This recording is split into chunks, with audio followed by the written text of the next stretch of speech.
Politics has a strange rhythm to it.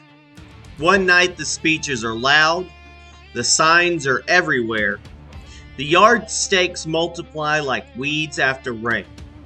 Campaign ads flood every screen and every mailbox.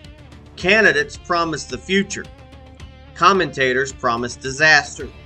And everyone insists the stakes have never been higher. And then the votes come in. And sometimes the difference between power and defeat is not thousands of votes, not even dozens. Sometimes it is two. 2 ballots. 2 neighbors. 2 citizens who decided to show up. That tiny margin can shake an entire political machine.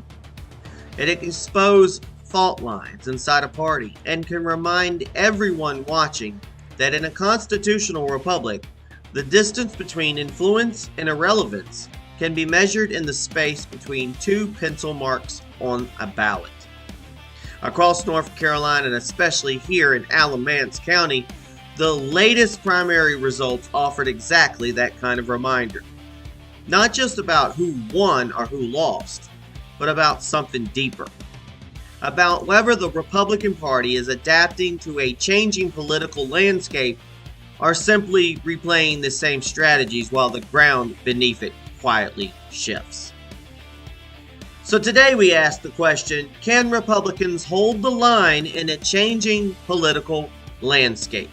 Remember, we fight for what's right because it's time to go right.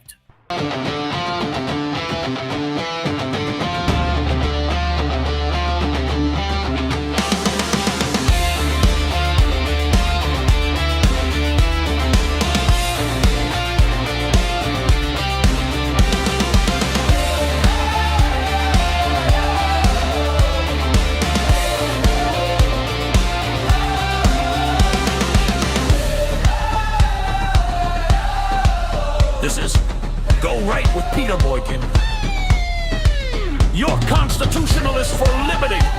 And tonight, we ask the question, can Republicans hold the line in a changing political march?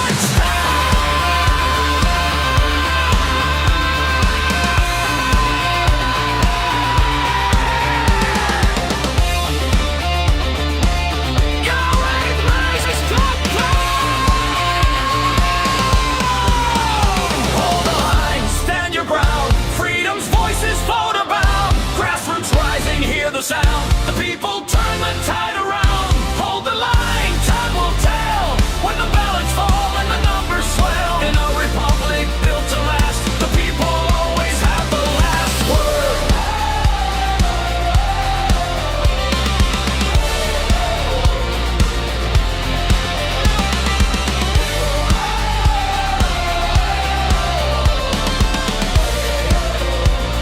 The people always have the last word.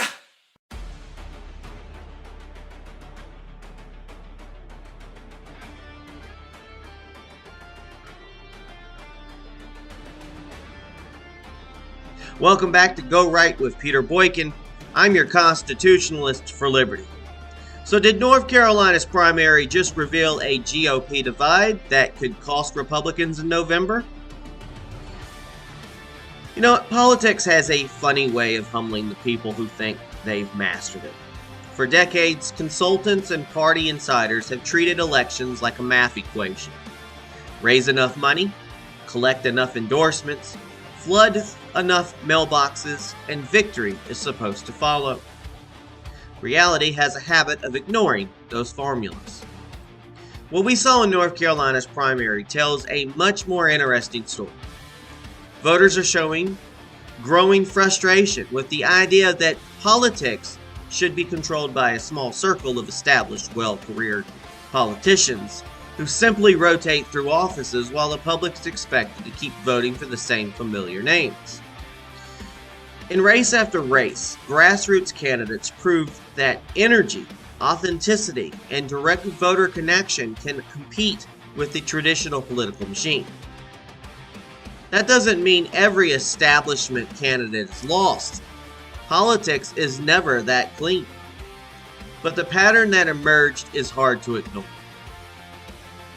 The appetite for outsider voices is real. At least in North Carolina, this primary suggests that many voters are no longer automatically defaulting to the most recognizable name or the longest resume. They're looking for candidates who feel closer to the ground level of their communities rather than the upper floors of the political class. And then there's Roy Cooper, who somehow continues to remain politically resilient despite the broader frustration many voters express towards long-term political figures. Whether people support him or oppose him, his ability to maintain influence in North Carolina politics stands out as one of the more curious exceptions in a broader anti-establishment mood. But the larger takeaway from this primary is clear. Grassroots politics is not just a slogan anymore. It is a beginning to move numbers on election night. When voters feel disconnected from political leadership, they start searching for candidates who look less like professional politicians and more like the people who actually live in their communities. That shift does not guarantee victories for outsiders every time. Money, organization, and party infrastructure still matter.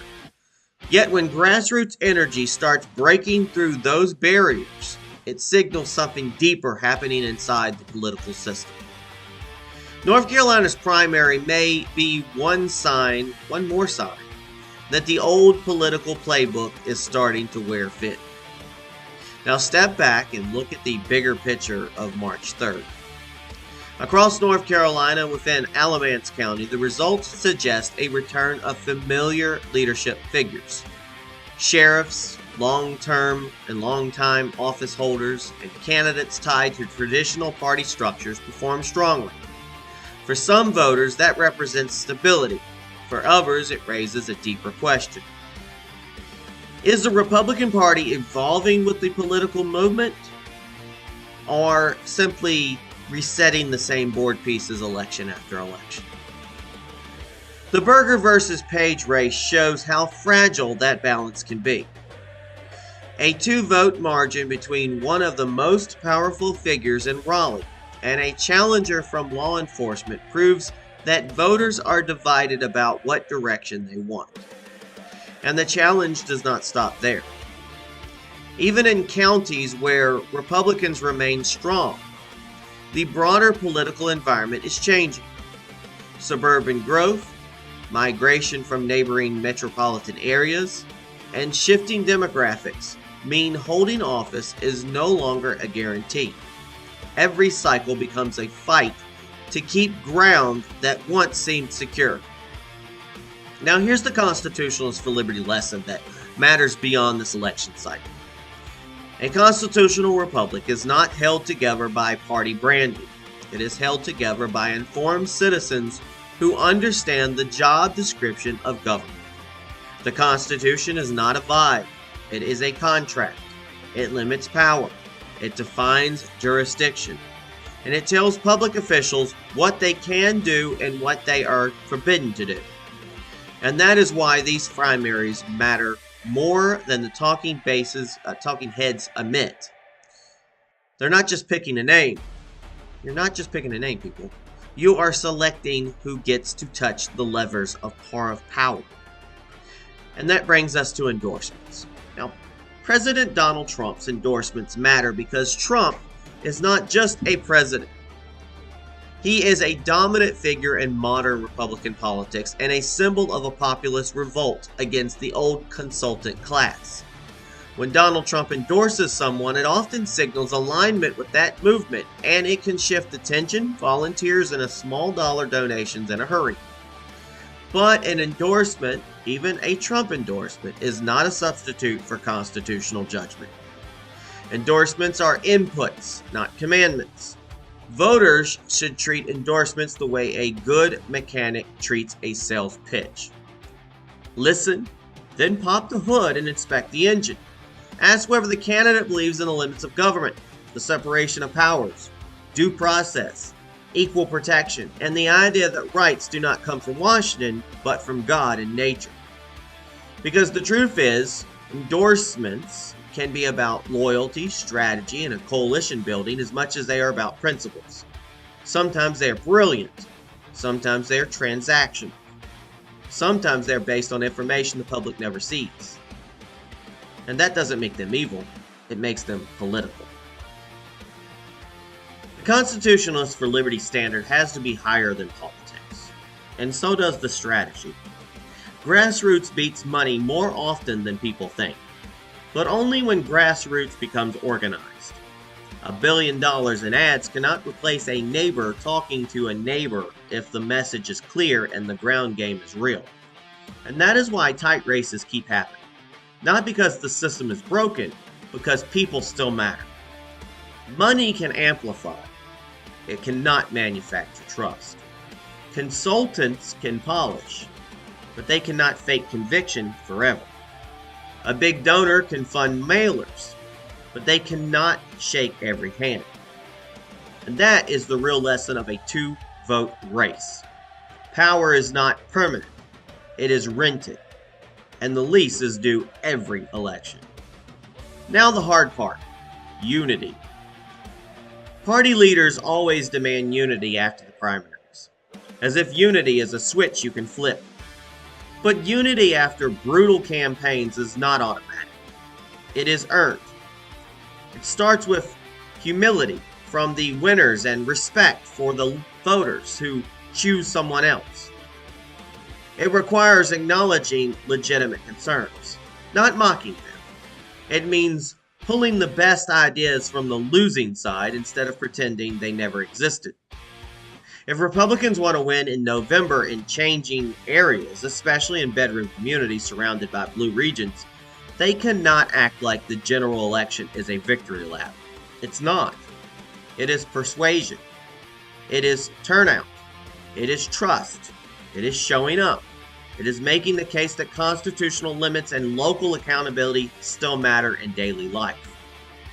And the future lesson is this. Stop treating politics like a sports rivalry where the only goal is to dunk on the other team.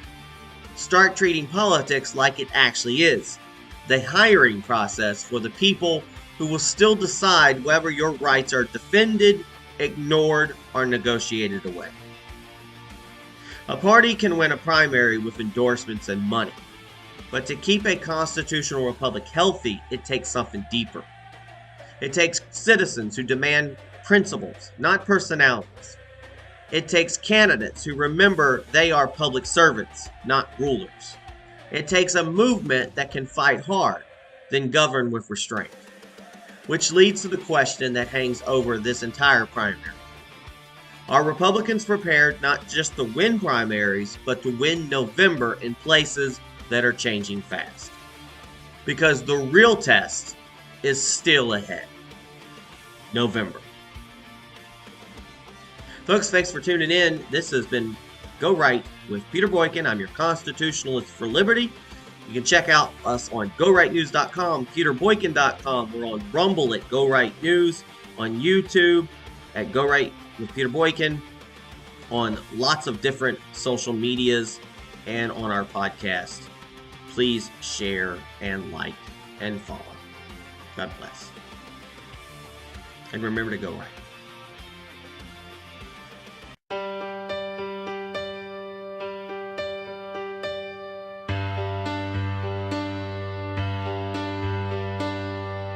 Another season rolling in, yard signs rising in the wind, talking heads on every screen, telling me what everything means.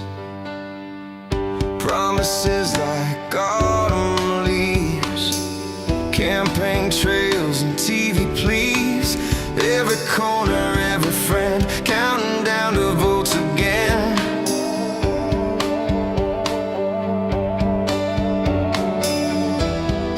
Here come the ads again, flooding every town and bend, red and blue across the land. Everybody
arguing online, drawing battle, voting lines, every promise loud and grand, marching toward election day again.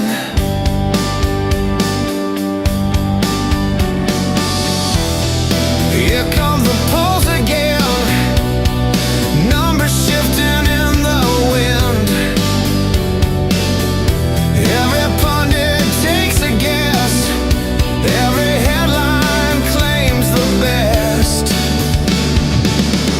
Wake me up when November ends, when the shouting finally bends, when the ballots all descend. Wake me up when November ends. Wake me up when the noise is gone, when the fight has carried on till the counting finally trends. Wake me up when November ends. Yeah.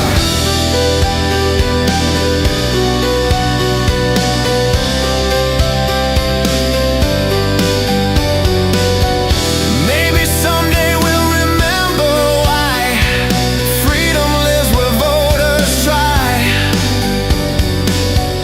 Not the noise or who complains, but the people casting ballots in the rain. Wake me up when November ends, when the voices of the people blend, when the dust begins to mend. Wake me up when November ends. Yeah. Wake me up when the storm is through, when the red and the blue remember we're Americans. Wake me up when November ends.